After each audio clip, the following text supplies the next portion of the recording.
ഒരു അപ്പൂപ്പനും അമ്മൂമ്മയും കൂടെ വഴിയെ കൂടെ പൊയ്ക്കൊണ്ടിരിക്കുകയോ ചിലപ്പം വല്ല മരുന്ന് മേടിക്കാനോ അല്ലെങ്കിൽ പച്ചക്കറി മേടിക്കാനോ അല്ലെങ്കിൽ ഒന്നുമില്ല വെയിൽ കായെങ്കിലും പുറത്തിറങ്ങിയായിരിക്കും. അവരെ പിടിച്ചു നിർത്തിയിട്ട് ചോദിക്കുവാണ്, മതത്തെക്കുറിച്ചുള്ള അഭിപ്രായം നിങ്ങളുടെ എന്താണെന്ന്. അത് നമുക്കൊന്ന് പ്ലേ ചെയ്യാം. സാറിന് പിന്നെ മതം എന്ന് പറയുന്നത് പൊതുവെ സൊസൈറ്റിയിൽ ഉണ്ടല്ലോ, അപ്പോൾ മതം ആവശ്യമുള്ളതായിട്ട് തോന്നിയിട്ടുണ്ടോ? ഇല്ല, എനിക്കങ്ങനെ തോന്നണില്ല. എന്താണോ, ആദ്യം രാഷ്ട്രം വരണം, പിന്നെ മതത്തിനേക്കാൾ സെക്കൻഡ് വരണം. എൻ്റെ അഭിപ്രായമാണ്. ഫസ്റ്റ് രാജ്യം പിന്നെ മതം.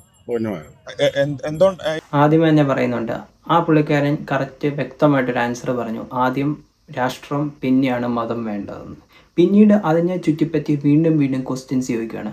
എന്താണ് ഇവരെ ട്രിഗർ ചെയ്യുന്നത് ഇങ്ങനത്തെ ചോദ്യങ്ങൾ ചോദിക്കാൻ? നമുക്കൊന്ന് ജസ്റ്റ് ഒന്ന് അനലൈസ് ചെയ്ത് നോക്കാം. എന്താണ് മതം എന്നാണ് സാർ മനസ്സിലാക്കിയത്?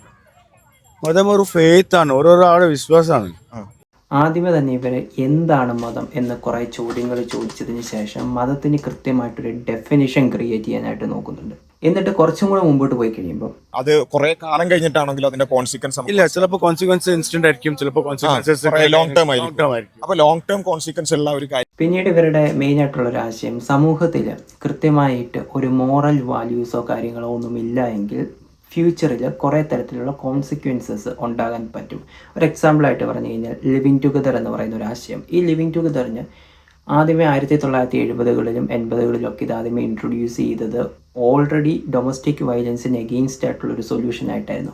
പിന്നീട് ഇപ്പം നോക്കി കഴിയുമ്പോഴത്തേക്കുമുള്ള പല സ്റ്റഡീസും കാണിക്കുന്നത് ലിവിങ് ടുഗദർ കൊണ്ട് കൂടുതൽ ആൾക്കാർ സാറ്റിസ്ഫൈഡ് അല്ല, ഹാപ്പിനെസ് ഇല്ല എന്നുള്ള പുതിയ പുതിയ പഠനങ്ങൾ വന്നു എന്നുള്ളതാണ്. അപ്പം ഇങ്ങനെയൊരു സംഭവം വന്നു കഴിയുമ്പം അതിന് ഓൾട്ടർനേറ്റ് ആയിട്ട് നമുക്ക് പല സൊല്യൂഷൻസ് നമുക്ക് ക്രിയേറ്റ് ചെയ്യാൻ പറ്റും. അതിന് മതവുമായിട്ട് കണക്ട് ചെയ്ത് ഒരു സ്റ്റേറ്റ്മെൻറ്റും പറയേണ്ട ആവശ്യമില്ല. പക്ഷേ ഇവിടെ എന്താണ് ബാസിൽ ചെയ്യാനായിട്ട് ശ്രമിക്കുന്നത്? മതവുമായിട്ട് ബന്ധപ്പെടുത്തിക്കൊണ്ട് ഒരു സ്റ്റഡീസിനെ വീണ്ടും എടുത്തതിന് ശേഷം മതമൂല്യങ്ങളിൽ ഓൾറെഡി ഫാമിലിയുടെ ഇമ്പോർട്ടൻസിനെ കുറിച്ച് പറയുന്നുണ്ട്. അതുകൊണ്ട് മതപരമായിട്ടുള്ള കാര്യങ്ങളും ഫാമിലിയുമായിട്ട് ഇൻ്റർ കണക്റ്റഡ് ആണ്, അല്ലെങ്കിൽ കണക്റ്റ് ചെയ്യണം. അതുകൊണ്ട് തന്നെ മതത്തിലുള്ള കാര്യങ്ങൾ ശരിയാണെന്ന് പതുക്കെ സ്ഥാപിക്കുന്ന ഒരു മാനിപ്പുലേറ്റീവ് ട്രിക്കാണ് ഇവർ മെയിൻലി യൂസ് ചെയ്യുന്നത്. ഹിന്ദുവിനെ സൃഷ്ടിക്കാൻ വേറെ ദൈവം, ക്രിസ്ത്യനെ വേറെ ദൈവം, അങ്ങനെ എന്തായാലും ഉണ്ടാവില്ല. എല്ലാവരും സൃഷ്ടിച്ച ഏകനായ ഒരു പടച്ചവനാണ്. പിന്നീട് കുറച്ചുകൂടെ പോയി കഴിയുമ്പോഴത്തേക്കും എന്താണ് ദൈവം, എങ്ങനെയാണ് ദൈവം എന്നുള്ള കുറച്ച് ചോദ്യങ്ങൾ ചോദിക്കുന്നുണ്ട്. സാധാരണഗതിയിൽ ദൈവം എന്ന് പറഞ്ഞു കഴിഞ്ഞാൽ നമുക്ക് ഒരുപാട് ദൈവങ്ങൾ ഉണ്ടാകാൻ പാടില്ല എന്നുള്ള ഒരു കോമൺ സെൻസ് നമുക്കിടയിലുണ്ട്. ഈ പ്രപഞ്ചം ഏതായാലും ഒന്നിലധികം ദൈവങ്ങൾ എന്തായാലും ഉണ്ടാക്കാൻ ചാൻസ് ഇല്ല, ഒരു ദൈവമേ ഉണ്ടാക്കാൻ ചാൻസ് ഉള്ളൂ. ഏതൊരു ദൈവമാണ്? അതാണല്ലോ നമ്മുടെ ക്വസ്റ്റ്യൻ. അപ്പോൾ നമ്മൾ നോക്കിക്കഴിയുമ്പോഴത്തേക്കും ആ ഒരു ഒറ്റ ക്വസ്റ്റ്യനിൽ തന്നെ ഹിന്ദുക്കളിലുള്ള എല്ലാ ദൈവങ്ങളെയും ഒറ്റയടിക്ക് എലിമിനേറ്റ് ചെയ്യാൻ പറ്റും. ശിവനും ബ്രഹ്മാവും വിഷ്ണുവും അല്ലെങ്കിൽ ഗണപതി മുരുകനും മഹാലക്ഷ്മിയും സരസ്വതിയും എല്ലാവരും കൂടെ ഒരുമിച്ച് ഒരിക്കലും പ്രപഞ്ചത്തിനെ ഉണ്ടാക്കാൻ പറ്റില്ല. ഒരു ശക്തി അത് മാത്രമല്ലേ ഉണ്ടാകത്തുള്ളൂ.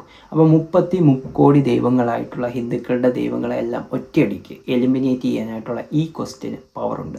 അതിനു വേണ്ടിയാണ് അവരങ്ങനെ ഒരു ചോദ്യം ചോദിക്കുന്നത്. ഇനി രണ്ടാമത്തെ കാര്യം, ക്രിസ്ത്യൻസിൻ്റെ ദൈവം മെയിനായിട്ട് 3 ദൈവത്തിലാണ് അവർ വിശ്വസിക്കുന്നത്, അറിയാലോ, ട്രിനിറ്റി എന്ന് പറയും. അപ്പോൾ ഈ 3 ദൈവങ്ങളും ചേർന്നും പ്രപഞ്ചം ഉണ്ടാക്കാൻ പറ്റില്ല. പ്രപഞ്ചത്തിന് ഒരു ദൈവമേ ഉണ്ടാകാൻ ചാൻസ് ഉള്ളൂ. ഏത് ദൈവം? ഏകനായിട്ടുള്ള ദൈവം. അപ്പം ക്രിസ്തു മതത്തിനെയും അങ്ങനെ തള്ളാൻ പറ്റും. പിന്നെ അവശേഷിക്കുന്ന ഒരേ ഒരു മതം ഏതാണ്? ഇസ്ലാം മതം. അപ്പം ഈ ഇസ്ലാം മതമാണ് ശരിയെന്ന് സ്ഥാപിക്കാൻ വേണ്ടിയുള്ള എലിമിനേഷൻ മെത്തേഡാണ് ഈ പറഞ്ഞേക്കുന്ന സ്റ്റേറ്റ്മെൻറ്റിൽ കൂടെ ഇവർ ഇൻഡയറക്റ്റ് ആയിട്ട് കടത്തുന്നത്. അത്രയും ബ്ലെസ്സിങ്സ് നൽകിയൊരു ദൈവം ഉണ്ടെങ്കിൽ, ആ ദൈവം പറഞ്ഞ ഒരു ശരി ഉണ്ടെങ്കിൽ, ആൻഡ് അപ്പുറത്തും കുറെ ദൈവം പറഞ്ഞു തെറ്റിച്ച വേറെ ഇന്റർപ്രിട്ടേഷൻ ഉള്ള തെറ്റായിട്ടുള്ള ശരിയായി അവതരിപ്പിക്കുന്ന കാര്യങ്ങളുണ്ടെങ്കിൽ റിയൽ ശരിയിലേക്ക് ശരിക്കും നമ്മൾ അന്വേഷിക്കുന്ന റെസ്പോൺസിബിലിറ്റി അല്ലേ? കാരണം ഇത്രയും ബ്ലെസ്സിങ്സ് ദൈവം നൽകിയിട്ട് ഫൈനലി ദൈവത്തെ നമ്മൾ മീറ്റ് ചെയ്യുമ്പോൾ ദൈവം ചോദിക്കൂലേ, ഇത്രയും ബ്ലെസ്സിങ്സ് നൽകിയിട്ടുണ്ട്. ഇവർ ചെയ്യുന്ന കാര്യങ്ങൾ എപ്പോഴും എടുത്ത് നോക്കിക്കഴിഞ്ഞാൽ മതി. ആദ്യമേ തന്നെ ദൈവമുണ്ടെന്ന് ഫിലോസഫിക്കലായിട്ടുള്ള ആർഗ്യുമെൻ്റ് വെച്ച് തെളിയിക്കാനായിട്ട് സ്ഥാപിക്കുന്നു. വൺസ് ദൈവമുണ്ട് സ്ഥാപിച്ചതിന് ശേഷം ഇവരുടെ നെക്സ്റ്റ് സ്റ്റെപ്പ് എന്ന് പറഞ്ഞാൽ ഏത് ദൈവം ആണ് ശരി എന്നുള്ളതാണ്. ആ ദൈവം ഏതാണ് ശരിയെന്ന് തെളിയിക്കാൻ വേണ്ടി ഒരുപാട് പ്രാവശ്യം, അതായത് മറ്റു മതങ്ങളിലെ ദൈവങ്ങളെല്ലാം പതുക്കെ എലിമിനേറ്റ് ചെയ്തതിന് ശേഷം ഇസ്ലാം മതവിശ്വാസമാണ്, അല്ലെങ്കിൽ ഇസ്ലാമാണ് യഥാർത്ഥ മതം, അതാണ് കറകളഞ്ഞ മതം, ബാക്കിയുള്ളതെല്ലാം മനുഷ്യനുണ്ടാക്കിയതാണ്, എന്നാൽ ഇസ്ലാം ഡയറക്റ്റ് ദൈവത്തിൽ നിന്ന് വന്നതാണെന്ന് പറഞ്ഞ് സ്ഥാപിച്ചെടുക്കാൻ നോക്കുന്നു. ഇതിന് ശേഷം ഇവർ ചെയ്യുന്ന കാര്യമാണ് ഖുറാൻ്റെ കേസ്. ഖുറാനിലുള്ള നിയമങ്ങൾ ദൈവം എഴുതിപ്പിച്ച വരികളാണെന്ന് പറഞ്ഞ് ആൾക്കാരെ പറ്റിക്കുന്നു. അതിനുശേഷം ഇവരടുത്ത് എന്ത് ചെയ്യും? ഖുറാനിലെ ഓരോ നിയമങ്ങൾ വീതം എടുത്തു പറയാനായിട്ട് ശ്രമിക്കുന്നു. ഇങ്ങനെ എടുത്തു പറയും തോറും അതിൻ്റെ അകത്ത് അതിന് വാലിഡ് ആയിട്ടുള്ള സയൻറ്റിഫിക് പ്രൂഫ് ഉണ്ടോ എന്നുള്ള കാര്യം ഇവർ ഇൻ്റർനെറ്റിൽ തപ്പുന്നു. അല്ലെങ്കിൽ ഇതുമായിട്ട് പ്രൊഫഷണൽ ആയിട്ടുള്ള ആൾക്കാരുമായിട്ട് ചോദിക്കുന്നു. അതുമായിട്ട് ഏകദേശം സിമിലർ ആയിട്ടുള്ള സയൻറ്റിഫിക് പേപ്പേഴ്സ് അവർ ഇൻ്റർനെറ്റിൽ നിന്ന് കളക്ട് ചെയ്തതിന് ശേഷം ഇതുമായിട്ട് കൂട്ടിവെക്കുന്നു. അപ്പം ഇതൊന്നും സാധാരണ ജനങ്ങൾ, എക്സ്പെഷ്യലി ഇങ്ങനെയുള്ളൊരു സ്ഥലത്ത് പോയി പച്ചക്കറി മേടിക്കാനോ അല്ലെങ്കിൽ ഞാനോ അങ്ങനെ പോയി എന്നല്ല പറയുന്നത്, ഇവർക്കൊന്നും ഇതിനെക്കുറിച്ച് യാതൊരു ധാരണ ഉണ്ടാകില്ല. അപ്പം ഇവരെന്തെങ്കിലും ഒരു ക്വസ്റ്റ്യൻ ചോദിച്ചു കഴിഞ്ഞാൽ വായും പൊളിച്ച് മുകളിലോട്ടിരിക്കുന്ന അല്ലാതെ ഇവർക്ക് കൃത്യമായിട്ട് ഒരു ഉത്തരം തരാൻ പറ്റില്ല. ഇങ്ങനെയുള്ള സന്ദർഭങ്ങളിൽ അവർ കൂടുതൽ ചിന്തിക്കും. ഇങ്ങനെയാണ് കൺവേർഷൻസ് നടക്കുന്നത്. നിങ്ങൾ ശ്രദ്ധിച്ചിട്ടുണ്ടോ? ഫിലോസഫിക്കലായിട്ടുള്ള കുറേ ക്വസ്റ്റ്യൻസ് ചോദിച്ചിട്ടാണ് പല ആൾക്കാരെയും കൺവേർട്ട് ചെയ്യുന്നത്. ഓരോ വലിയ വലിയ ഫിലിം സ്റ്റാർസൊക്കെ ഇസ്ലാം മതം സ്വീകരിച്ചു എന്ന് പറഞ്ഞില്ലേ, അത് മെയിനായിട്ട് ഈ ഒരു മെത്തേഡാണ്. മാത്രമല്ല ഇസ്ലാം മതത്തിലോട്ട് ഇവർക്ക് കൺവേർട്ട് ചെയ്ത് കഴിഞ്ഞാൽ ഇവർക്ക് കൂലി കിട്ടും. എന്ത് കൂലി? പടച്ചവൻ കൂലി കൊടുക്കുമെന്നാണ് പറയുന്നത്. എന്തിനു വേണ്ടി? സ്വർഗം കിട്ടാൻ വേണ്ടി. സ്വർഗം കിട്ടാൻ വേണ്ടിയും ഇസ്ലാം മതത്തിനെ പ്രൊമോട്ട് ചെയ്യാനും ഇവർ ഈ രീതിയിലുള്ള പരിപാടി ഒരുപാട് ചെയ്യുന്നുണ്ട്. അപ്പോൾ നിങ്ങൾ മനസ്സിലാക്കുക, ഒരാളൊരു ക്വസ്റ്റ്യൻ ചോദിച്ചു കഴിയുമ്പോഴത്തേക്കും നിങ്ങൾക്ക് ഉത്തരം പറയാൻ പറ്റണമെന്നില്ല. ഇങ്ങനെയുള്ള ആൾക്കാരെ ക്വസ്റ്റ്യൻ ചോദിക്കുമ്പോഴത്തേക്കും, കാരണം അവർ ഓൾറെഡി പ്രൊഫഷണൽസാണ് ഈ ഒരു മേഖലയിൽ. കാരണം എല്ലാവരും അങ്ങനെ പ്രൊഫഷണൽ ആയിരിക്കില്ല, ഡിബേറ്റിംഗ് സ്കില്ലുള്ള ആൾക്കാരൊന്നും ആയിരിക്കണമെന്നില്ല. അപ്പോൾ പറയുമ്പോഴത്തേക്കും ഉത്തരം പറയാൻ പറ്റാതെ വരുമ്പോഴത്തേക്കും നിങ്ങൾ മനസ്സിലാക്കേണ്ട ഒരു കാര്യം, നിങ്ങൾക്ക് അറിവില്ലാത്തത് കൊണ്ടാണ് തിരിച്ചു പറയാൻ പറ്റാത്തത്, അല്ലാതെ അവർ പറയുന്ന കാര്യം സത്യമായതുകൊണ്ടല്ല എന്നുള്ളൊരു ബോധം നിങ്ങൾക്ക് ഉണ്ടാക്കണം.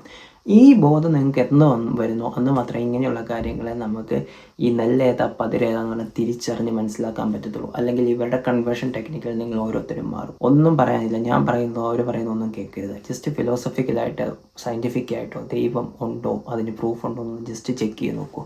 എത്തിയിസ്റ്റ് പോയിന്റ് ഓഫ് വ്യൂവിൽ ദൈവത്തിന് അഗെയിൻസ്റ്റ് ആയിട്ട് ഒരുപാട് ഫിലോസഫിക്കൽ ആർഗ്യുമെൻ്റ് ഉണ്ട്. തീയിസ്റ്റ് പോയിന്റ് ഓഫ് വ്യൂവിലും ഒരുപാട് ആർഗ്യുമെൻ്റ് ഉണ്ട്. ഈ ആർഗ്യുമെൻ്റ് ഇന്നും ഓപ്പൺ ഡിബേറ്റ് ആയിട്ട് മാത്രം നിൽക്കുന്ന കാര്യമാണ്. ഇതുവരെയും ഇതിന് സൊല്യൂഷൻ നമ്മൾ കണ്ടുപിടിച്ചിട്ടില്ല. പിന്നെ എങ്ങനെയാണ് ഇവരുടെ എല്ലാം ഉത്തരം കിട്ടുന്നത്? അപ്പോൾ ഇവരെന്താണ് ഇതുകൊണ്ട് ശ്രമിക്കുന്നത്? ആൾക്കാരെ പറഞ്ഞ് ഉത്തരം മുട്ടിക്കുക, അതിലൂടെ കൺവേർഷൻ നടത്താനായിട്ട് ശ്രമിക്കുക. ഇത് മാത്രമാണ് ഇവരുടെ ഉദ്ദേശം. വീടാതെ നിങ്ങൾ മുമ്പോട്ട് പോവുക.